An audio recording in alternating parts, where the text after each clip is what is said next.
Selamat pagi Bapak Ibu jemaat yang dikasihi Tuhan. Apa kabar? Semoga kita semua dalam keadaan sehat dan hati yang gembira melanjutkan kehidupan kita hari ini. Marilah kita menerima firman Tuhan yang menyapa kita hari ini yang tertulis dalam kitab Roma pasal 2 ayat yang ke-16 berbunyi demikian. Hal itu akan nampak pada hari bila mana Allah sesuai dengan Injil yang kuberitakan akan menghakimi segala sesuatu yang tersembunyi dalam hati manusia oleh Kristus Yesus. Dalam bahasa Batak dikatakan, Ima dia disugut di narode bata menghumi nasa nabuni na di jolma marhite Kristus Yesus hobar tu nahubadi tahuni. Demikian firman Tuhan. Saudaraku dikasihi Tuhan Yesus Kristus, ada satu pertanyaan yang sering dilontarkan oleh orang-orang seperti ini. Apakah saudara-saudara kita, nenek moyang kita yang meninggal sebelum mengenal Kristus itu, mereka juga akan mendapat tempat di surga? Saudaraku, tidak gampang menjawab pertanyaan ini.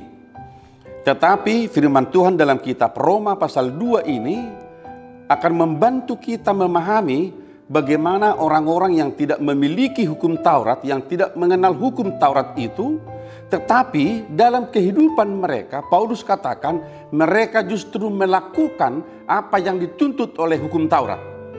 Saudaraku, mari lihat, luar biasa. Mereka tidak memiliki hukum Taurat, mereka tidak mengenal hukum Taurat, tetapi mereka melakukan yang dituntut oleh hukum Taurat itu di dalam hati mereka, di dalam batin mereka. Saudaraku, itu menjadi sebuah evaluasi dalam kehidupan kita.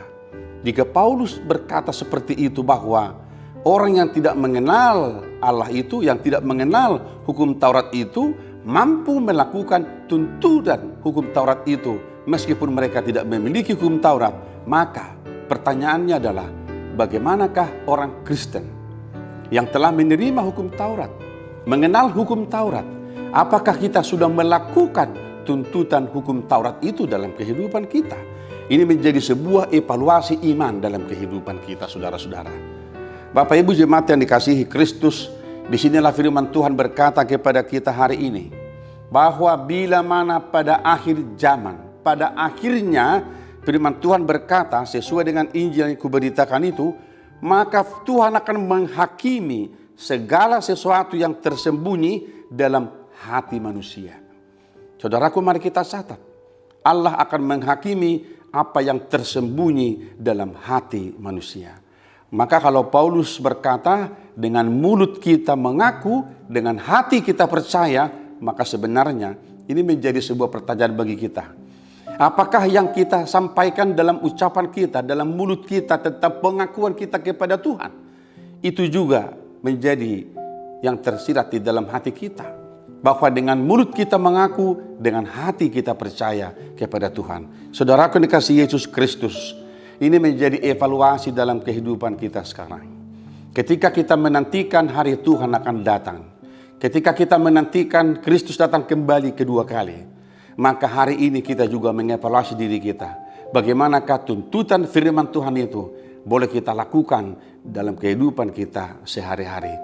Semoga firman ini akan memberikan kita penjelasan yang lebih jelas, memberikan kita kekuatan, motivasi supaya kita bertekun melakukan firman Tuhan sampai pada akhir zaman. Saudaraku, biarlah Tuhan yang memimpin kehidupan kita, memberkati kita dalam menjalankan kehidupan kita hari ini. Marilah dengan semangat dan penuh sukacita kita lanjutkan kehidupan ini.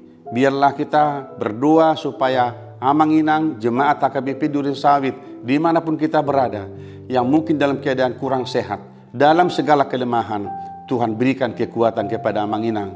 Dan kepada mereka yang berduka, Tuhan berikan penghiburan dari sorga. Tuhan memberkati kita hari ini, dan semoga apa yang kita kerjakan hari ini boleh menjadi puji-pujian dan kemuliaan bagi Tuhan, dan menjadi sukacita bagi kita semuanya. Tetap menjaga kesehatan kita di masa pandemi ini, supaya kita tetap sehat menjalankan segala kegiatan kita. Tuhan memberkati kita. Amin. Kita berdoa. Bapa di sorga, peliharalah dan jagailah hati kami sampai akhirnya, supaya apa yang boleh kami sampaikan dalam pengakuan kami lewat mulut kami bahwa hanya Engkaulah Tuhan dan Juru Selamat kami yang hidup, maka hati kami juga sungguh percaya kepadamu saja. Terima kasih Tuhan, berkati kami hari ini dalam menjalankan setiap kehidupan ini, dan berkati apa yang kami kerjakan untuk boleh menjadi sukacita bagi kami, puji-pujian kemuliaan bagi nama Tuhan. Kami berdoa di dalam nama Tuhan Yesus Kristus Tuhan kami. Anugerah dari Tuhan kita Yesus Kristus, kasih setia dari Allah Bapa, dan persekutuan dengan Roh Kudus menyertai saudara-saudara hari ini sampai selama-lamanya. Amin.